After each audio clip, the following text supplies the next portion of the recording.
दोस्तों नमस्कार, स्वागत है आप सभी का। अगर फिर से चले जानते हैं बिहार की ताजा खबरों को, लेकिन उससे पहले अगर आपने अभी तक इस चैनल को सब्सक्राइब नहीं किया तो सब्सक्राइब कर लें, जिससे कि आपको बिहार की ताजा खबर रोजाना मिलती रहे।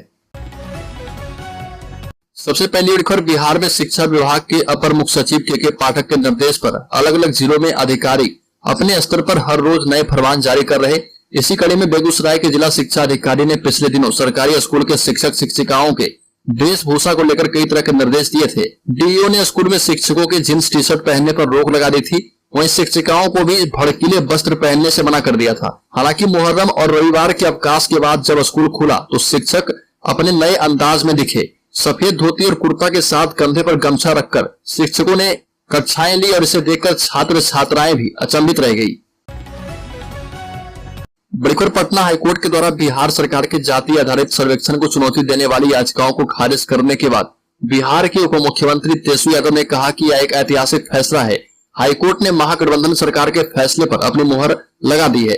ये स्वागत योग्य निर्णय है और हाईकोर्ट ने जाति आधारित गणना और आर्थिक सर्वेक्षण को चुनौती देने वाली सभी याचिकाओं को खारिज कर दिया है। इसी के साथ बिहार में जाति आधारित सर्वे को हरी झंडी मिल गई है। तेजस्वी यादव ने कहा कि हमारी लड़ाई समाज के पिछड़े लोगों को मुख्य धारा में लाने की है। जब जाति आधारित सर्वेक्षण होगा तो स्पष्टता आएगी और उसी आधार पर सरकार योजनाएं बनाएगी और उन तक सुविधाएं पहुंचाएगी। बड़ी खबर, आनंद मोहन ने सुप्रीम कोर्ट में कहा कि मुझे मिली माफी मनमानी नहीं है।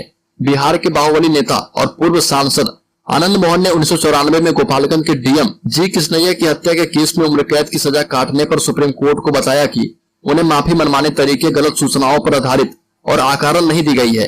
मारे गए अधिकारी की पत्नी उमा कृष्णैया की याचिका के जवाब में आनंद मोहन ने ये बातें कही। उमा कृष्णैया ने आनंद मोहन को माफी दे जाने के बिहार सरकार के फैसले को चुनौती दी है। पूर्व सांसद ने कहा कि माफी मंजूर होने के लिए उन्हें एक लंबी प्रक्रिया से गुजरना पड़ा, जिसमें कई जांच परख हुई है। बड़ी पर जातीय गणना को लेकर जगदानंद सिंह का बयान, कहा कि जब जब बिहार में अंगड़ाई ली है हर क्षेत्र में परिवर्तन हुआ है। बिहार में जातीय गणना को लेकर पटना हाईकोर्ट ने नीतीश सरकार के पक्ष में फैसला सुनाया है।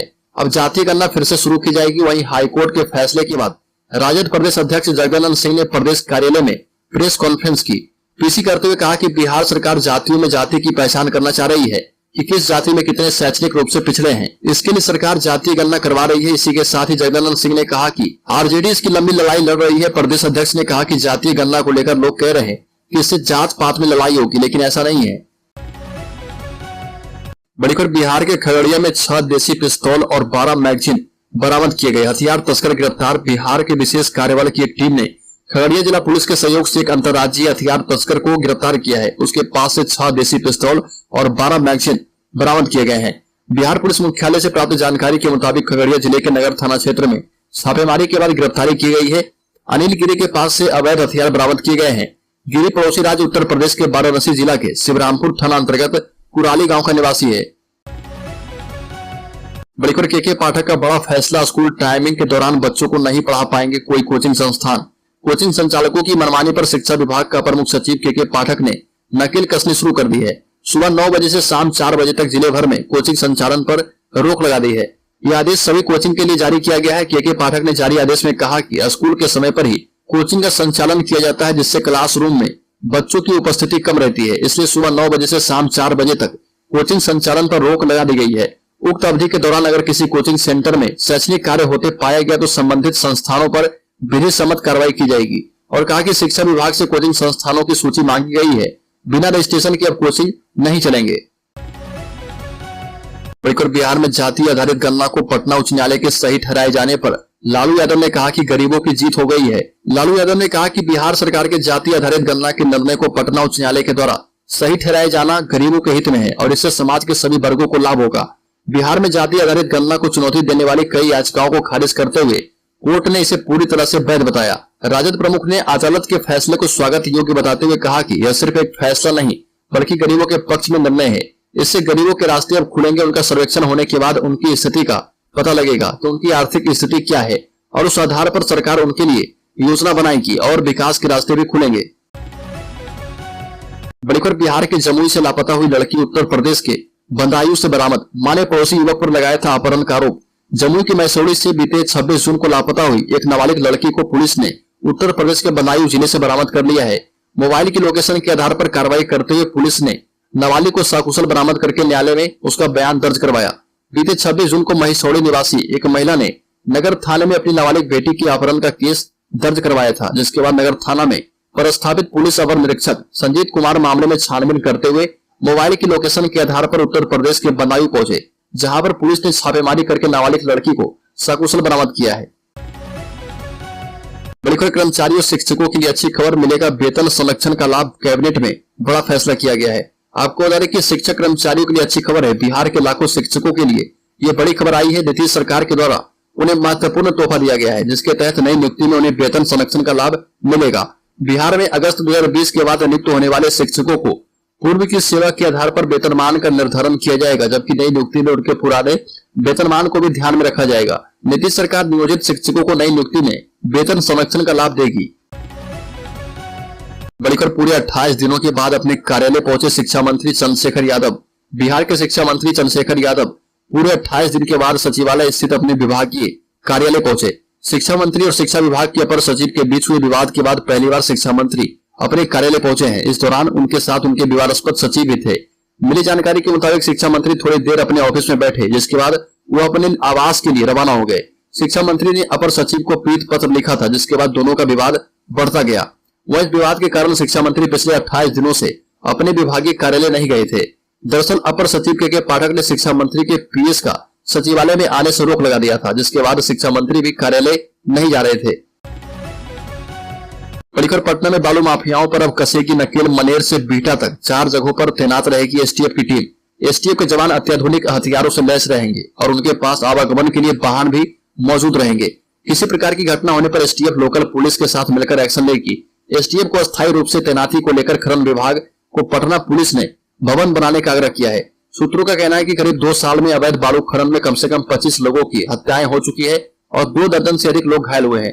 एसएसपी राजीव कुमार मिश्रा ने बताया कि एसटीएफ एवं पुलिस की तैनाती के लिए भवन बनाने के लिए खनन विभाग को कहा गया है। इन भवनों में 24 घंटे पुलिस बल की तैनाती रहेगी। बड़ी खबर, राज्य सरकार का बड़ा तोहफा, इन अफसरों को मिलेगा पुरानी पेंशन योजना का लाभ। बिहार कैडर के 11 आईएएस अफसरों को पुरानी पेंशन योजना का लाभ प्रदान किया गया है। बिहार के भारतीय प्रशासनिक सेवा के अधिकारियों के लिए अच्छी खबर है। राज्य की नीतीश कुमार सरकार ने 11 आईएएस अफसरों को पुरानी पेंशन देने का फैसला किया है। इस संबंध में सामान्य प्रशासन विभाग ने आदेश भी जारी कर दिए हैं। बड़ी खबर, आशुतोष शाही हत्याकांड की वैज्ञानिक तरीके से जांच शुरू। सीआईडी ने रिक्रिएट किया मर्डर सीन। मुजफ्फरपुर के चर्चित प्रॉपर्टी डीलर आशुतोष शाही एवं उनके 3 गार्ड निजामुद्दीन, राहुल कुमार एवं ओमनाथ सिंह की हत्या की जांच के लिए सीआईडी के डीआईजी दलजीत सिंह मुजफ्फरपुर पहुंचे। उनके साथ सीआईडी के एसपी मनीष कुमार एवं संजय कुमार सिंह भी आए थे। सीआईडी के सभी वरीय अधिकारियों ने एसएसपी कार्यालय में 2 घंटे तक एसएसपी राकेश कुमार एवं सिटी एसपी अरविंद प्रताप सिंह के साथ बैठक करके जिला पुलिस की एसआईटी की 6 अलग अलग टीम की ओर से अब तक की गई कार्रवाई की विस्तृत जानकारी ली है। फिर सीआईडी के डीआईजी के साथ जिला पुलिस के सभी अधिकारी भी सक्रिय हैं। सीआईडी के अधिकारियों ने इस दौरान आशुतोष शाही के चालक अशोक कुमार महतो एवं घटनास्थल पर मौजूद दोनों मोहम्मद बिलाल एवं जूनियर अधिवक्ता का बयान दर्ज किया है।